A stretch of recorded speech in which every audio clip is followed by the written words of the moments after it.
Willem kaptein van Langa Athletic Club, baie geluk. Die Brackenfell halfmarathon vandag, die oorwinning. Weet sê vir my hoe dit vandag gegaan vir jou? Wel, die reis was baie nice geweest. Die weerkondisies was perfect geweest. Enige ou wat 65 minutes wou kom hardloop vandag, die weer was perfect geweest. Ek het gevat die run vandag as 'n training run, meer as 'n training run towards my groter reise wat vir my wag. Einde van die jaar en vroeg volgende jaar. So vir my was dit 'n perfekte en 'n solid training run 69 minutes vir die half marathon op 'n training pace. Dit was baie fantasties geweest. My coaches is tevrede, ek is tevrede.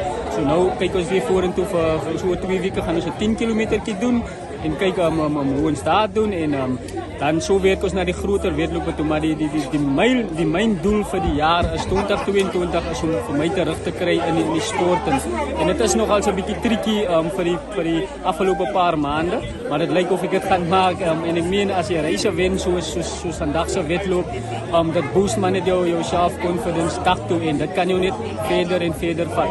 So ja, dit was vir my 'n lekker reis, fantastiese weerkondisie, die organisation wat ek georganiseer het, perfect, die route was perfect, daar was geen probleme, issues op die route nie, so ja, ek het 'n smooth run gehad, baie lekker geweest. Wel gedaan.